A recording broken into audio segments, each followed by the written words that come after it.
तो वशिष्ठ जी ने कहा कि अगर आप राजसी भेष में गए तो श्रृंगी ऋषि नहीं आएंगे। आप एक भिखारी के भेष में भिक्षुक बन करके और राजसी वस्त्रों को उतार के और अगर श्रृंगी ऋषि को प्रसन्न कर लेते हो तो श्रृंगी ऋषि आकर के यज्ञ कर देंगे। क्या होता है? राजा दशरथ ने राजसी वस्त्रों को उतारा और एक भिक्षुक को नंगे पैर और जंगल ही जंगल चलने लगे और राजा दशरथ के पैरों में कांटे लग गए, बड़े बड़े कांटे समा गए, लेकिन उन्होंने आह तक नहीं की। राजा ने आह तक नहीं की और जाकर के श्रृंगी ऋषि के चरणों में गिर गए और श्रृंगी ऋषि को प्रसन्न कर दिया। अब तो श्रृंगी ऋषि को महलों में ले आए और राजा दशरथ ने पुत्र कामेष्टि यज्ञ को वशिष्ठ जी की आज्ञा से अब होने लगा। अब पुत्र हो संतान की प्राप्ति के लिए यज्ञ हो रहा है और राजा दशरथ बहुत ही प्रसन्न हो रहे हैं। अब विचार किया, आहुतियां पड़ने लगी, आहुतियां होने लगी। अब श्रृंगी ऋषि ने पहले राजा दशरथ से कहा कि महाराज अब पूर्णाहुति होने वाली है, इसलिए आप अपनी कामना को करिए। तो उसी समय पूर्णाहुति जैसे ही पड़ी, पूर्णाहुति के पढ़ते पढ़ते जब यज्ञेश्वर नरझाया है कि हम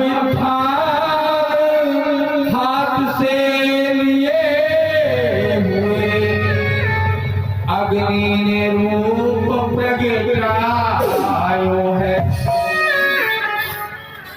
अग्नि देवता प्रकट हो गए यज्ञशाला से और कहा राजन चिंता त्याग दे और घर ईश्वर का ध्यान, कृपा करेंगे शीघ्र ही श्रीपति कृपा। कहा प्रसाद दे दिया यज्ञ भगवान ने। अब प्रसाद दे दिया, कहा कि राजा ये अपनी पत्नियों में वितरण कर दो। अब राजा ने क्या किया? अब प्रसाद को बांटने लगा राजा। अब कैसे बांटा? कि तव हीरा प्रिय नारी बुलाए,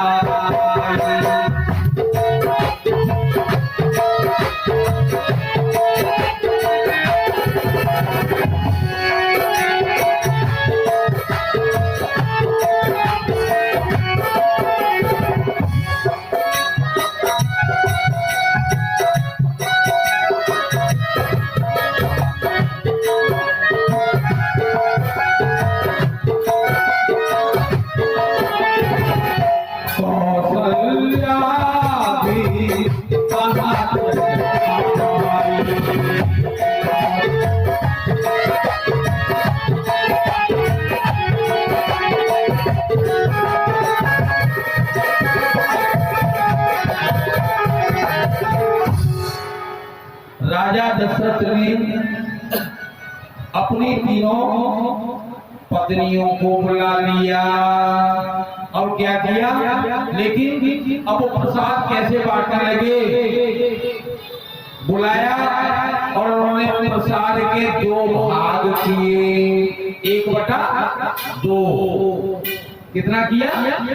जो प्रसाद था उसके 1/2 दो भाग किए और एक भाग लेकर के कि अरद भाग कौशल्या की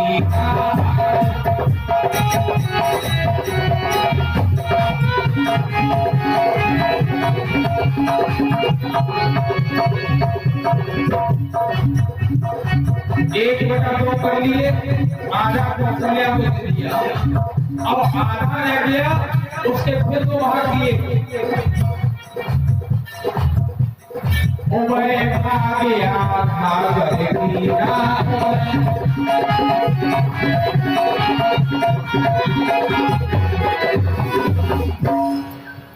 उभय भाग आभाग कर कीना, यानी जो आधा भाग कौशल्या को गिरा दिया, आधा भाग रह गया, उसके दो भाग दिए और उसमें आधे में कही कहे और और रयो भाग कोने कहो। आधा कौशल्या को, आधे के दो भाग, आधा के कई को खिला दिया और फिर आधे के दो भाग दिए और एक भाग के कई के हाथ में रख दिया और एक भाग कौशल्या के हाथ में रखा और के कई कौशल्या के कई हाथ धरे और दीन सुमित्रा है मन प्रसन्न कर।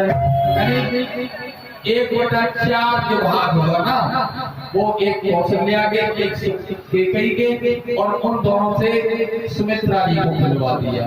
यानी बंटवारा इस तरह किया उस प्रसादी का। और जब ये प्रसाद बांटा तो क्या होता है, आए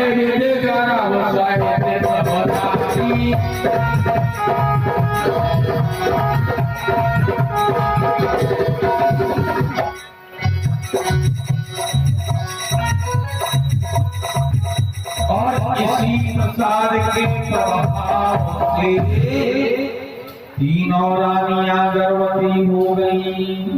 और जब समय आया तो क्या हुआ, तीनों रानियां गर्भवती हुई और नवमी तिथि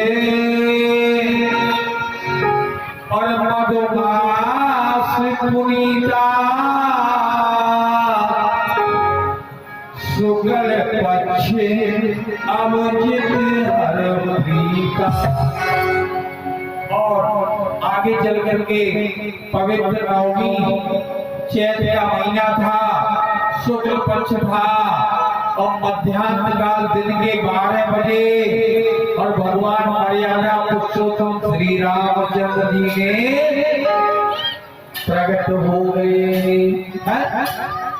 भगवान प्रकट हो गए और जब भगवान प्रकट हुए तो उसी समय देवी देवता सभी लोग क्या धुन भी बजाने लगे। मर्यादा पुरुषोत्तम रामचंद्र भगवान की जय। प्रकट कृपाला दीन दयाला कौशल्या हितकारी, अजित महकारी मन मनहारी अद्भुत रूप लोकने अभिरामा।